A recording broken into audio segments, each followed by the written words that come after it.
karakter yang terkait dengan apa yang kita perbuat di dunia ini yang kemudian tercipta nanti di alam barzah.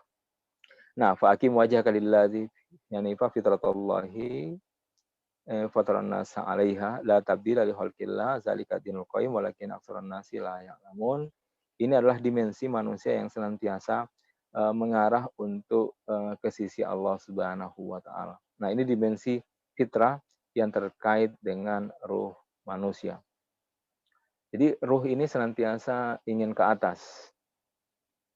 Sementara tubuh kita senantiasa ingin ke bawah karena memang tubuh ini adalah dimensi dana, dimensi kerendahan. Tapi ala kulli hal, secara ontologi dia merupakan satu hakikat yang satu. Jadi meskipun kita punya banyak fakultas ya, ada fakultas indera, panca indera, ada kemudian ada fakultas yang terkait dengan dimensi batin, nafs, dan kemudian kita punya ruh, punya akal, punya kolbu, hati, dan seterusnya. Tapi semuanya sebenarnya hakikat manusia adalah sesuatu hakikat yang tunggal. Tunggal cuma pada saat yang bersamaan semuanya adalah potensi. Nah, ini bersifat paradoks, tunggal tapi semua potensi, karena memang kita lihat kita ini adalah satu hakikat yang tunggal kan, tidak terpisah. Tidak terpisah antara hakikat diri kita dengan sesuatu yang lain. Tapi meskipun demikian kita hakikat yang tunggal, banyak sekali fakultas. Satu sisi saya mendengar, satu sisi saya melihat, satu sisi saya mencicipi. Jadi banyak fakultas yang terkait dengan hakikat diri setiap insan, yang mana masing-masing itu punya dimensinya masing-masing dalam diri fakultas ya. Cuma satu kaidah penting bahwa semuanya itulah tunggal. Ruh itu tunggal. Jadi dia adalah sesuatu hakikat yang tunggal, tapi dalam ketunggalan inilah memiliki banyak fakultas. Jadi an-nafs wahdatihi kulul quwah. Itu teorinya bahwa nafs itu dalam ketunggalannya semuanya adalah fakultas. Jadi kita punya fakultas imajinasi, indrawi, khayal, kan? Kemudian hati, akal, itu banyak sekali fakultas dalam diri, tapi semua hakikat itu adalah bersandar kepada satu hakikat yang disebut dengan ruh.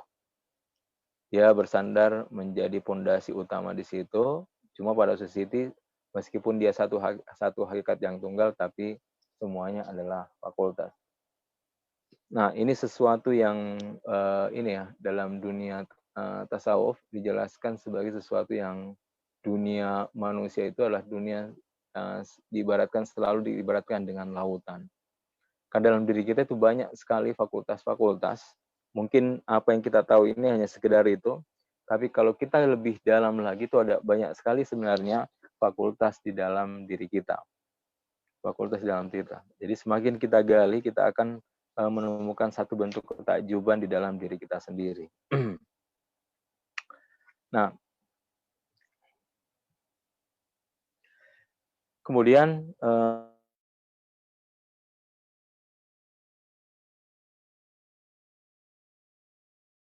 kaidah selanjutnya, sesuatu yang berlaku kepada akhirat, cuma dalam pengertian ini ada nafs wa kamal. Jadi sesuatu yang letak perbedaan antara satu dengan yang lain. Maksudnya meskipun di sini ada misalnya ada dimensi, di sini ada ruh, tapi ketika dia berpindah, dia akan lebih sempurna. Meskipun di sini ada badan, tapi ketika dia berpindah, di sana ada badan, tapi ya, dia lebih sempurna. Nah, karena itu ada sistem yang berbeda antara sistem yang terjadi di alam dunia ini dengan sistem yang terjadi di alam akhirat. Misalnya badan di dunia ini adalah badan yang bersifat materi, maka otomatis karena alam barzah bukan alam barzah jismani, bukan bersifat materi jismani, oleh karena itu di sana badannya bukan lagi badan jismani atau badan materi. Jadi ini menjadi satu kaidah penting bahwa masing-masing punya sistem yang berbeda antara satu dengan yang lain. Apa yang berlaku di alam dunia itu tidak sama dengan apa yang berlaku di alam barzah. Meskipun simbol-simbolnya mungkin tetap sama ya, seperti dalam Al-Quran, tentang buah misalnya ya, ada buah tin dan seterusnya. Nah, tapi kalau kita kembalikan di alam sana, dia menjadi sesuatu yang lain, cuma dengan karakteristik yang sama. Seperti itu. Jadi misalnya seperti ini, satu kaidah penting bahwa jadi alam kiamat adalah bukan alam materi. Jadi alam kiamat adalah bukan alam materi karena dia adalah sesuatu yang melampaui alam materi. Jadi kita tidak bisa mendeskripsikan bahwa kiamat yang terjadi di alam barzah kan, itu beda dengan kiamat yang terjadi di alam dunia. Kenapa? Karena di sini adalah kehancuran materi. Nah, di sana karena tidak ada materi itu punya kehancuran yang lain. Kan ketika karena ketika kiamat segala sesuatunya kan fana ya, kecuali Allah Subhanahu wa taala. Nah, termasuk malaikat yang meniupkan trompet itu pun fana. Sehingga yang hadir hanya Allah Subhanahu wa taala. Cuma kefanaannya sesuai dengan karakteristik alamnya. Sesuai dengan karakteristik alamnya.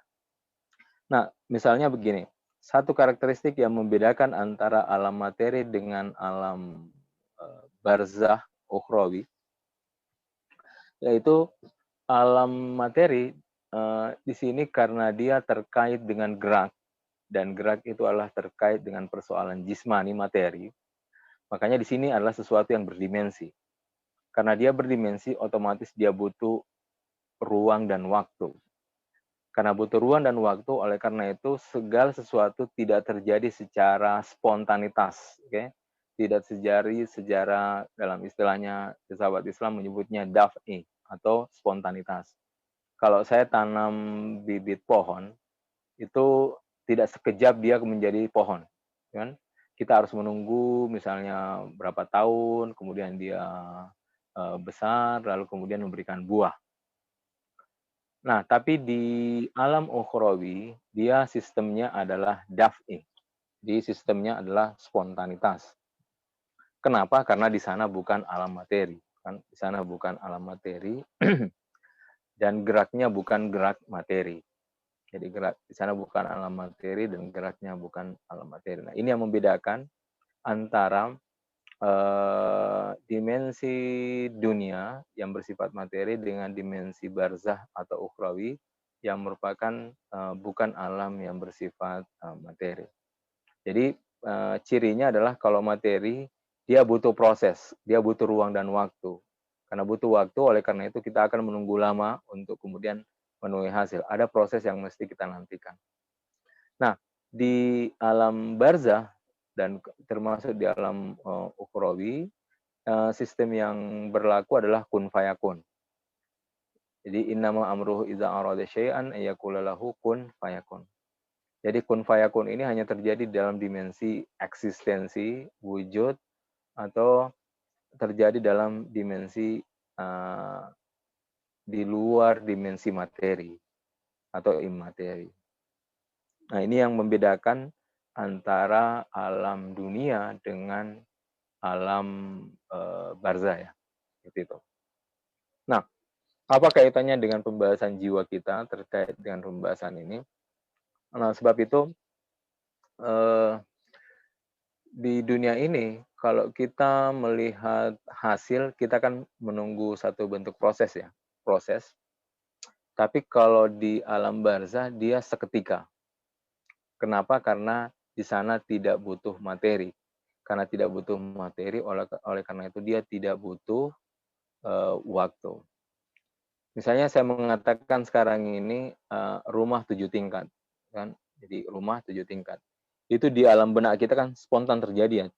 Seketika di pikiran kita terjadi, kita bisa melihat gambarannya rumah 7 tingkat. Nah, itu menunjukkan bahwa dimensi imateri itu adalah dimensi yang terjadi secara spontanitas karena dia tidak butuh materi dalam mengaktualkan, dalam menciptakan sesuatu. Tapi di sana adalah terjadi secara spontanitas. Nah, para sufi dengan ini ya mereka yang punya jiwa yang kuat, dia bisa meng-create sesuatu ke alam dunia ini. Jadi meskipun, eee, dia adalah satu dimensi ukhrawi, tapi karena kekuatan jiwa sehingga dia bisa meng-create sesuatu di alam dunia ini. Makanya kalau kita baca tentang karomah-karomah para sufi, atau lebih jauh lagi kalau kita kaitkan dengan mukjizat para anbiya, para nabi, mukjizat para nabi itu terjadi seperti ini, karena kekuatan jiwa yang mereka miliki, sehingga dengan wahamnya, alam khayalnya, karena alam khayal itulah sekali tercipta, tidak butuh proses, itu kemudian dia bisa pindahkan, bisa memindahkan hal tersebut ke alam dunia. Sebagaimana kematian perpindahan dari alam dunia ke alam barzah, demikian sebaliknya para sufi itu pun bisa membalik ya dari alam ukhrawi ke alam dunia, tentu dengan kekuatan batin dan tentu dalam izin Allah Subhanahu wa taala. Pasti seperti itu. Karena hal-hal yang seperti ini tidak mungkin diraih tanpa memiliki dimensi kesucian batin ya, tanpa memiliki kesucian batin. Nah, itu terkait dengan dimensi materi. Walakum fiha ma tad'un. Yang menjelaskan tentang kekuatan jiwa yang mampu meng-create sesuatu di alam dunia. Misalnya tadi ya karomah-karomah para sufi atau kisah tentang ini. Misalnya kisah tentang Rasulullah bertanya kepada sahabatnya, "Wahai sahabatku, apakah kalian tahu siapa di sebelahku ini?" Kemudian para sahabat bertanya, "Tidak, tidak Rasulullah, kami tidak tahu siapa yang baru saja ada di sebelahmu." Dan Rasulullah menjelaskan, dia adalah Jibril. Nah, Jibril alaihissalam, singgasana beliau kan di ars ya, di alam roh. Jibril alaihissalam di alam roh. Tapi beliau bisa meng-create tubuh itu seperti badan manusia. Jadi sehingga ketika Jibril alaihissalam hadir di antara para sahabat Rasulullah, itu mereka melihat sosok ini bukan seperti Jibril, tapi seperti sosok manusia biasa, seorang laki-laki. Oke. Atau juga dalam Al-Quran ketika Sayyidah Maryam bertemu dengan Jibril, Jibril kan dalam bentuk laki-laki. Makanya ketika pertama kali melihat, Sayyidah Maryam menutup mukanya, wajahnya. Kan? Kemudian beliau mengatakan, aku berlindung kepadamu, in kunta taqiyya. Jadi itu menunjukkan bahwa ketika dimensi batin itu kuat, maka dia bisa meng-create sesuatu yang di bawahnya. Karena ini tingkatan, jadi ketika dia berada pada level di atas, dia mampu mendominasi, mempengaruhi alam bawah. Itu karakter yang ada terkait dengan sistem alam, dan juga akan berpengaruh dengan dimensi jiwa manusia. Itu berlaku siapa saja. Makanya ketika para sufi, karena dia senantiasa menguatkan jiwa mereka dan kekuatan jiwa itulah sehingga dia bisa mampu meng-create sesuatu. Nah, ini terkait dengan pembahasan karakteristik ini ya, alam. Jadi karakteristik alam baik di alam dunia maupun di alam akhirat, perbandingan ya. Kita masuk adalah satu bentuk perbandingan. Yang satu punya dimensi materi dan yang satu lagi tidak, dan kaitannya dengan dimensi ruh. Nah, jadi semakin dia di atas, maka dia akan semakin kuat. Maksudnya secara eksistensi. Kuat ini dalam dimensi wujud, eksistensi, bukan dalam pengertian yang lainnya, bukan dimengerti dalam pengertian materi. Nah, kemudian kalau kita mendengar misalnya satu hari di dunia itu misalnya 1000 tahun.